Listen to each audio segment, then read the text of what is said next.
Hay hermanos y hermanas que con gran deseo reciben la palabra de Dios cada domingo, cada lunes, cada miércoles.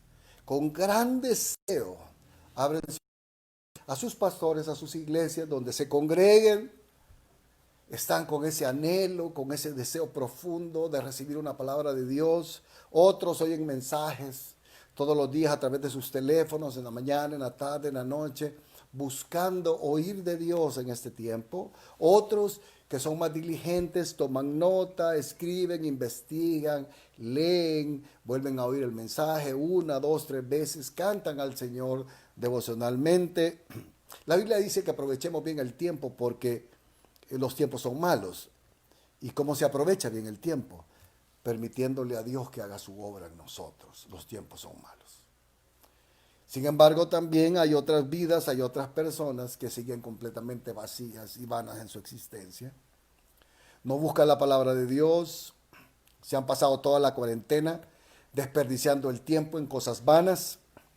Algunos sencillamente han dejado de congregar. Bueno, ya se habían dejado de congregar antes de que todo esto aconteciera.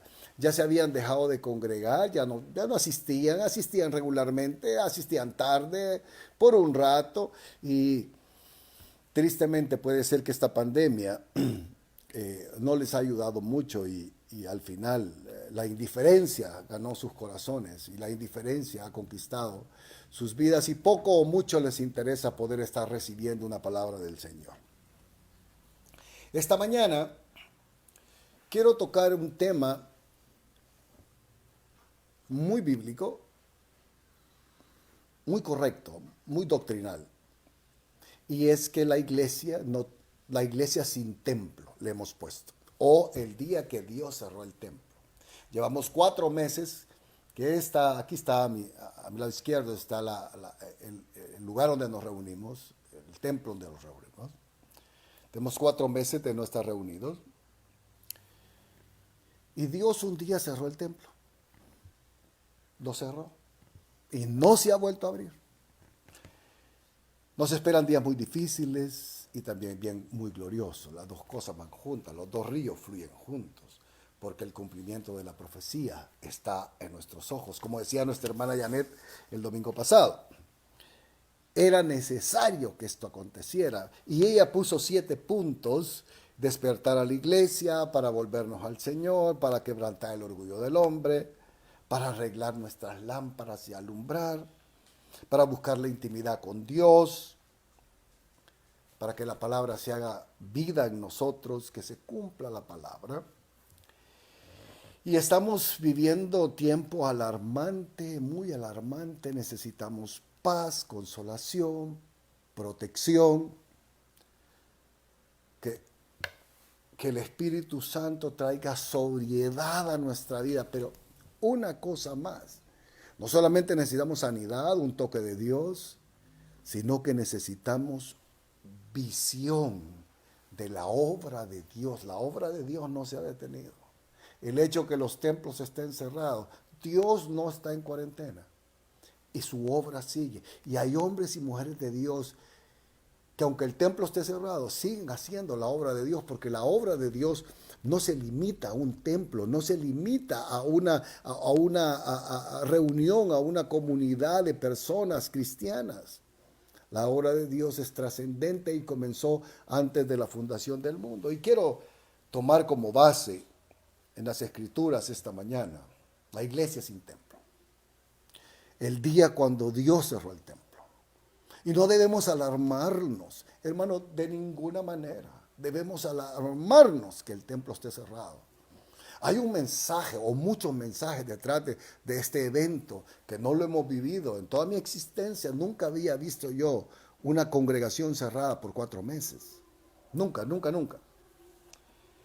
Mi texto quiero tomarlo de Malaquías 1, versos del 10 al 14. Todos conocemos esta escritura. Malaquías 1, del 10 al 14. El Señor está haciendo una queja. Realmente el Señor está haciendo un reclamo en todo. Malaquías es el último libro de la Biblia. En Malaquías se cerró el canon del Antiguo Testamento. Malaquías es la última escritura inspirada del Antiguo Testamento. Y el capítulo 1, 2 y 3 es un reclamo y una advertencia de Dios. En el capítulo 1 es un reclamo para los servidores, para los levitas, para el pueblo, junto con el libro de Ageo.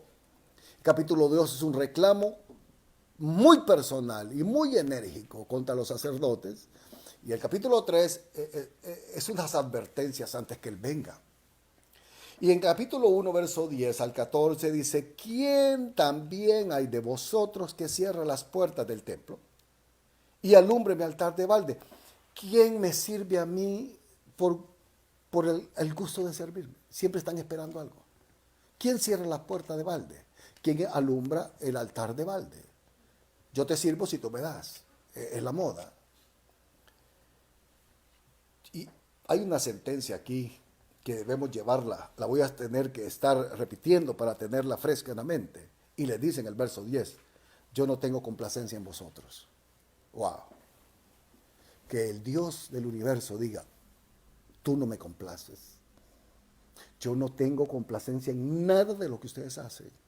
Todos sus rituales, todos sus cultos, todas sus alabanzas, todo lo que hacen, todos sus sacrificios, no tengo complacencia. Como dice en Isaías, mi alma está harta de vuestros holocaustos. No tengo complacencia de vosotros, dice Jehová de los ejércitos, ni de vuestra mano voy a aceptar ninguna ofrenda. Verso 11.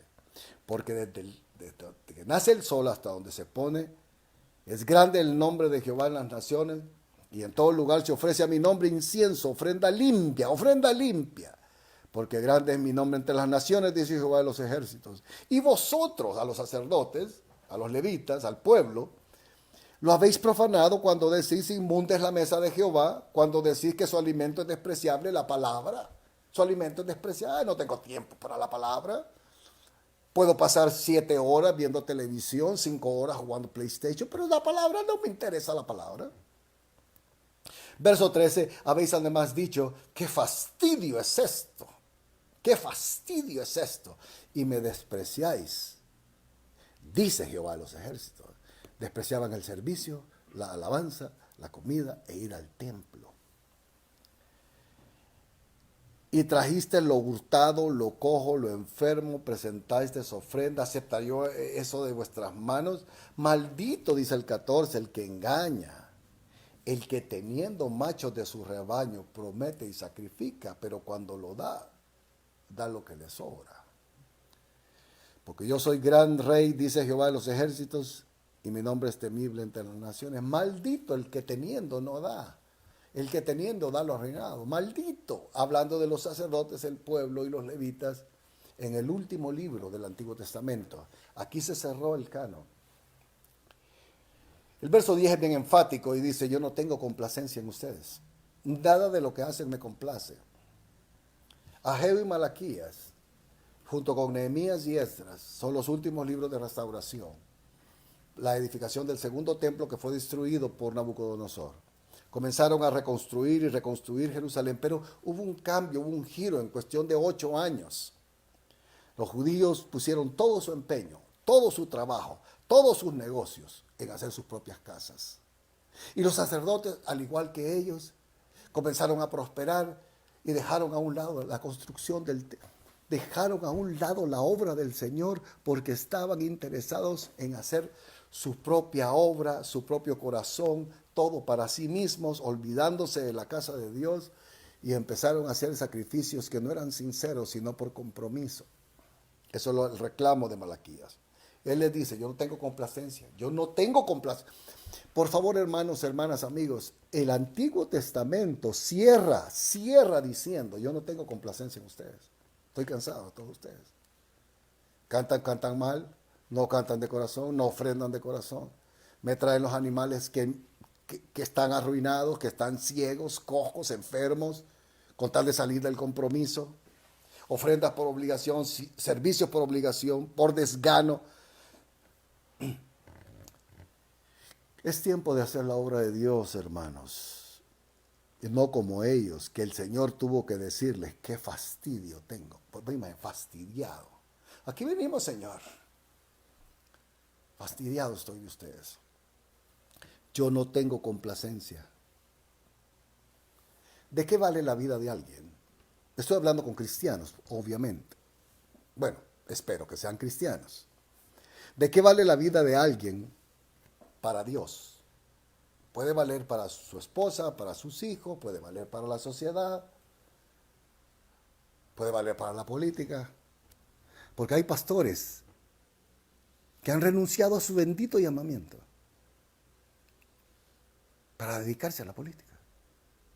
Y yo pregunto, ¿de qué vale a alguien la vida de alguien para Dios y sus propósitos si está en sus propias cosas, haciendo sus propias cosas, viviendo y haciendo lo que le da la gana y no la obra de Dios? ¿De qué vale? En los planes eternos de Dios, ¿de qué vale? ¿De qué vale? Eclesiastés, Salomón hace una reflexión después de haber construido todas sus casas y haber construido todo y tener todos los caballos, tenía 1000 caballos, o sea, 1000 carros. ¿Qué provecho tiene el hombre que trabaja en aquello que se afana? Dice Eclesiastés. ¿De qué todo esto es provecho? Yo no tengo complacencia en ustedes. Muy serio esto. Lo triste, para los que lo saben y para los que han estudiado, y si usted no lo sabe, se lo explico brevemente. El Señor en este momento se fue y dejó a su pueblo.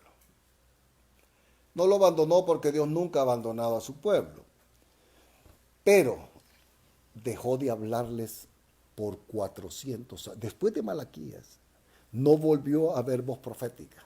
No volvió a haber mensaje profético por 400 años, hasta que apareció Juan el Bautista. Dios no habló. Miren, quiero mostrar esto. Nuestras Biblias tienen una página. Este es Malaquías y este es Mateo. Yo no sé si se logra ver. Este es Malaquías y este es Mateo. Esta página son 400 años. Hay 400 años entre Malaquías y Mateo, donde Dios no se oyó su voz profética. Yo no digo que Dios no hablara, pero no le habló al pueblo. No hubo revelación en las escrituras, no hubo nada por 400 años. Silencio absoluto, no hay revelación, no hay frescura. Pero ellos dijeron, no importa que Dios no esté en medio nuestro, sigamos con el culto. Y continuaron haciendo cultos, haciendo sacrificios, se dedicaron a estudiar las escrituras, nació la sinagoga, nacieron los escribas, los fariseos, las sectas del periodo intertestamentario, los saduceos, nació el Sanedrín, vinieron los griegos, lo conquistaron, hubo una gran rebelión política militar con los macabeos, luego vinieron los romanos, los conquistaron, hicieron colonos y fueron 400 años extraños, donde muy poco les importó a ellos oír la voz de Dios y tener una palabra fresca de Dios. No importa que Dios no esté, sigamos teniendo cultos, es lo que dijeron. En esos 400 años se volvieron religiosos y a la vez políticos. Miren qué interesante esta mezcla. Se volvieron políticos religiosos. Hay sectas de esta época, como los herodianos, los celotes, que eran políticos religiosos, vamos a dejarlo así. Muchos de ellos se levantaron contra la tiranía del imperio, fuera el imperialismo romano, como hoy, peleando contra el imperio. Cristianos, macabeos, celotes, revolucionarios, querían quitar la injusticia griega y la injusticia romana a fuerza de espadas. Los saduceos crecieron por la línea Ptolomea.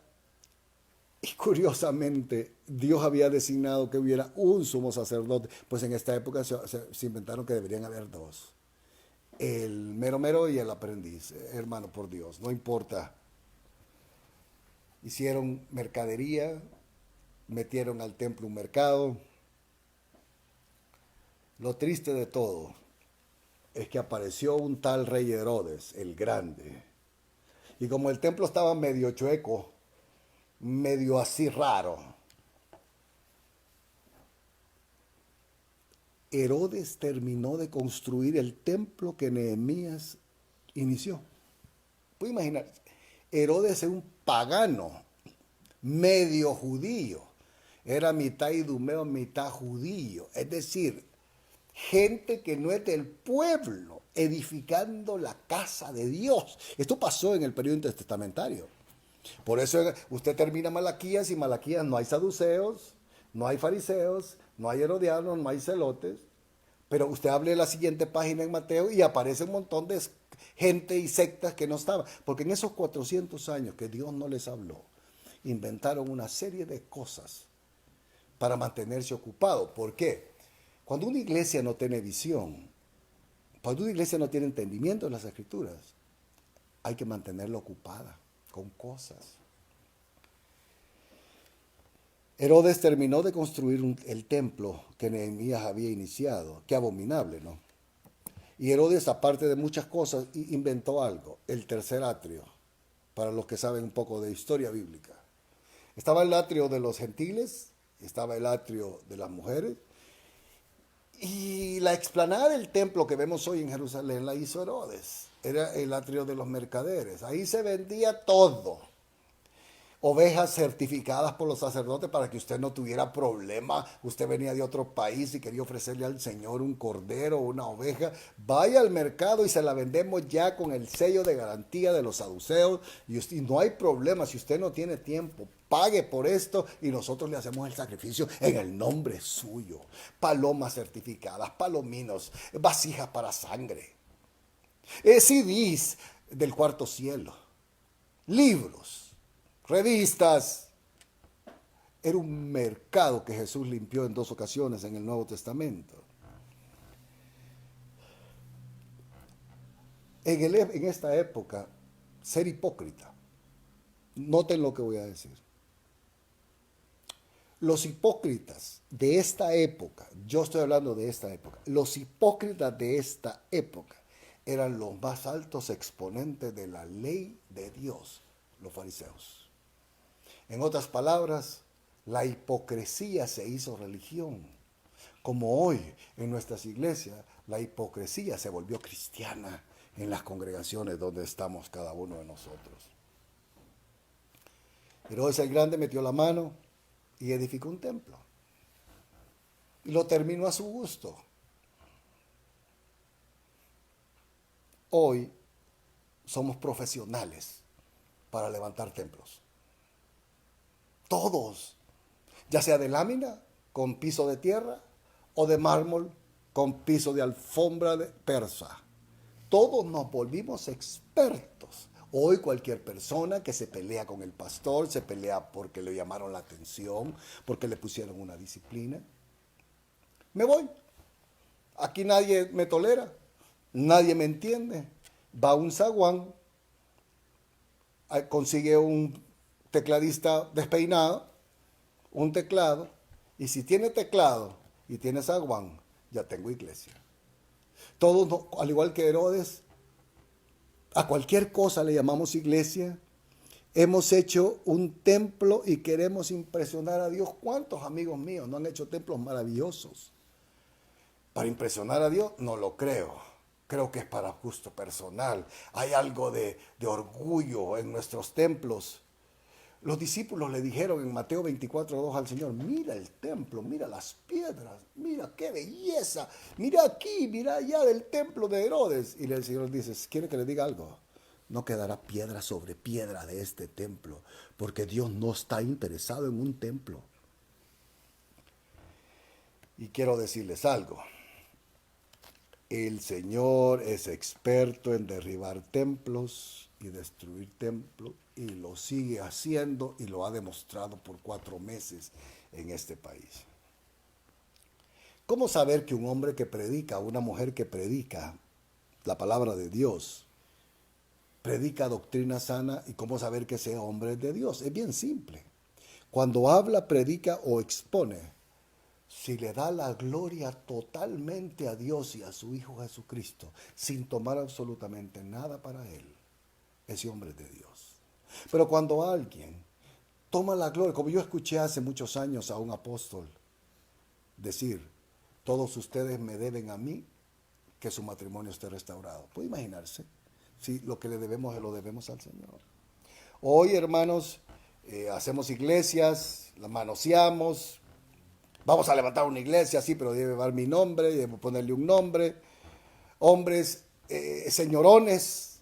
La Iglesia Católica tiene un papa. Un papa. Las iglesias evangélicas tienen 1 millón de papas. Cada iglesia tiene un papa. Cada iglesia tiene un mandón como yo. Cada iglesia, y si no tiene papa, tiene papisa. La profeta principal es la papisa y todo el mundo debe estar bajo su cobertura para que Dios lo bendiga. Eso es lo que hemos hecho con el templo de Dios.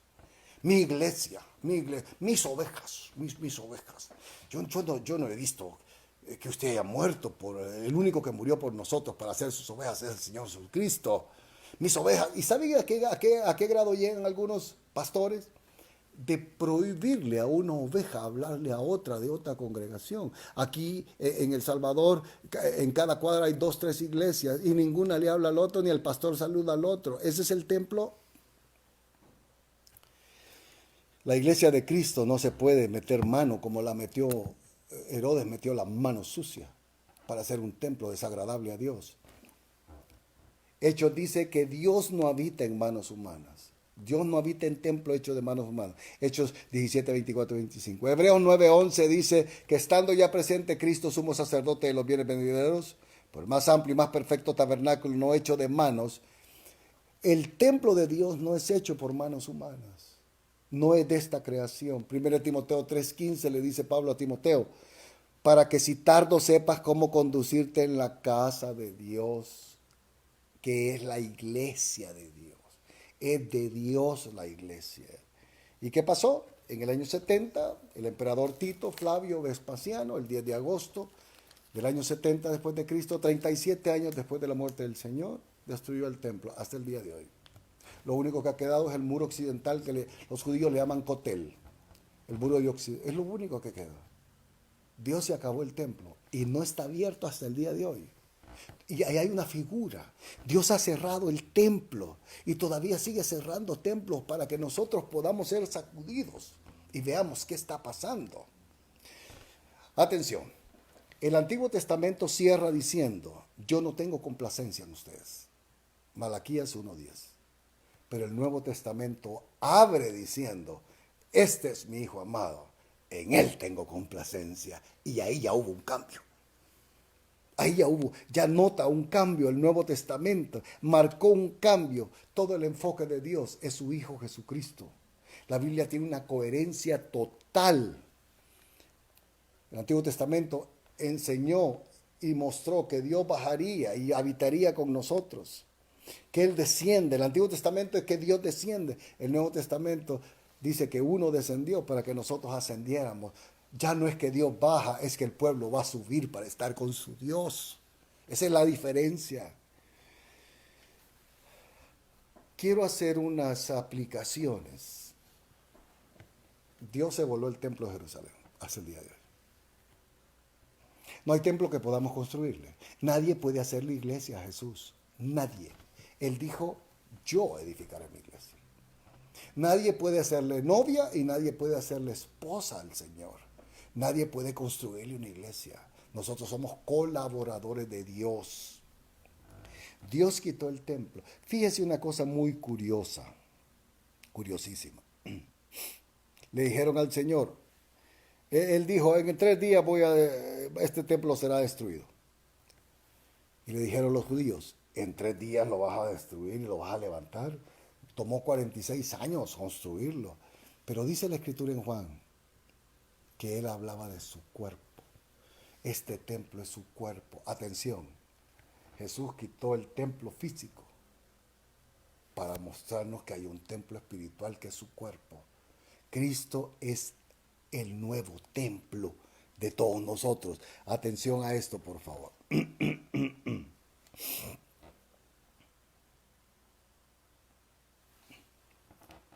Yo pensaba y hablaba con mis hermanos temprano aquí, que vamos a tener que aprender a congregarnos de nuevo, si es que Dios nos permite congregarnos.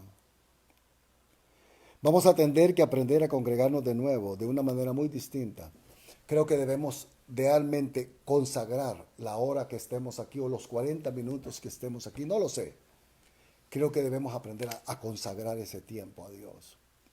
Puede imaginarse entrar con la mascarilla,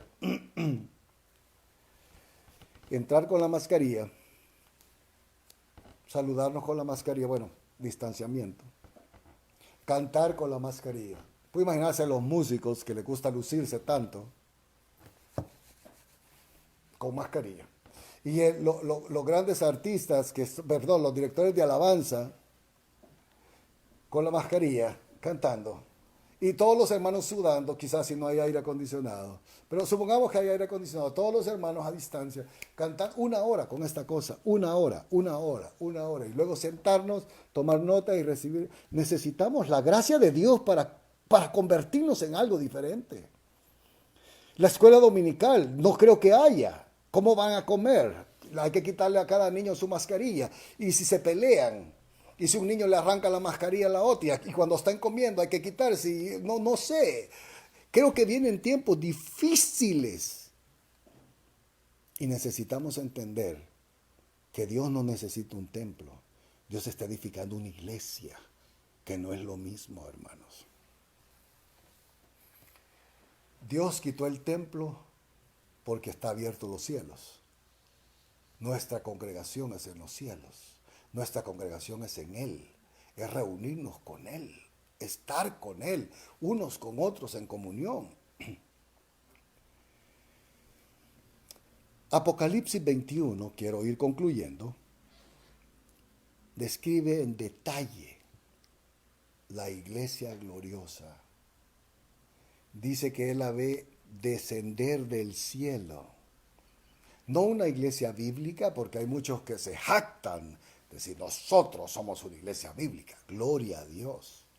Pero Dios no está pensando en una iglesia bíblica, en una iglesia celestial, en una iglesia angelical, sino que Dios está haciendo una iglesia gloriosa. Y Juan dice en el capítulo 21, verso 2, yo, Juan, vi la santa ciudad, la nueva Jerusalén, descender del cielo, de Dios, llena de la gloria de Dios. Atención, por favor. ¿Por qué Dios nos ha quitado el templo? Porque Él está edificando otro templo, su cuerpo. No es un asunto de una silla. No es un asunto de hoy me toca servir. Es que si somos el cuerpo, no somos el cuerpo del Señor. Hoy es tiempo de solidaridad, de preguntar por el hermano, mandarle un mensaje, decirles, ¿tú estás bien? Te quiero cuidar, hermano, necesitas algo, somos el cuerpo. No es un grupo reunido sin propósito. Dice el Señor Jesucristo que su cuerpo es el templo. Conclusión. Somos una iglesia sin templo. ¿Por qué? Porque Dios, hermanos, hermanas, óigame, por el amor de Dios, Dios no tiene pensado en la eternidad tener un templo. Y si no tiene pensado en la eternidad tener un templo, ¿por qué? No es lo mismo tener un templo que ser la iglesia. Ser la iglesia es un grupo de hermanos lavados por la sangre de Cristo, que se aman unos a otros y se cuidan unos a otros. Y se perdonan unos a otros. En las iglesias están llenas de ofensores y de ofendidos. Y ofensores y ofendidos. Y eso va a ser así. Los santos pleitos de los hermanos.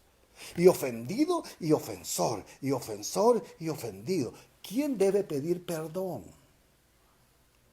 ¿El ofendido debe pedir perdón? ¿O el ofensor debe pedir perdón? Ninguno. En la iglesia de Cristo pide perdón el espiritual, porque el carnal jamás va a reconocer su falta.